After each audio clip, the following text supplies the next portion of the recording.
अजीज दोस्तों, आज की वीडियो में हम आपको बताएंगे कि एक रात में जल्द के मसलों से कैसे निजात हासिल हो सकती है।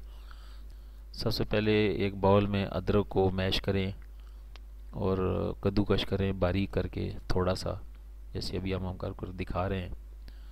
उसमें जो दूसरी चीज़ ऐड होने वाली है वो है टूथपेस्ट। टूथपेस्ट कोलगेट या कोई भी टूथपेस्ट जो आपके घर में मौजूद है, उस ग्राइंड की हुई अदरक में तकरीबन आधी चम्मच इस तरह जो है वो उसमें मिलाएंगे।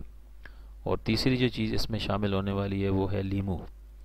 लीमू, ताज़ा लीमू का रस 1 चम्मच इसमें मिलाने वाला है। ये तीनों चीज़ें मिलाकर इसका एक पेस्ट बना लें, और पेस्ट बनाकर फिर आप किसी लकड़ी के तिनके से वार्स वाली जगह पे जहाँ भी मस्सा है उसके ऊपर अप्लाई करें।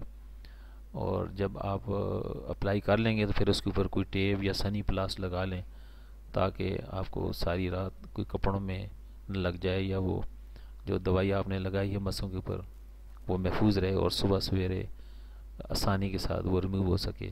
तो आप देखेंगे कि सुबह होते ही आपकी जिल्द से अनवांटेड मस्से और ये जो मोके हैं वो ख़त्म हो जाएंगे। इस तरह जैसे हम आपको बता रहे हैं वीडियो में कि उसके ऊपर आप ये सनी प्लास लगा लें और सुबह, ताकि आसानी से रिमूव हो सके। उम्मीद है कि आपको हमारी ये वीडियो पसंद आई होगी। हमारे चैनल को सब्सक्राइब कीजिए और अपने कमेंट से हमें नवाजिएगा। अस्सलाम वालेकुम।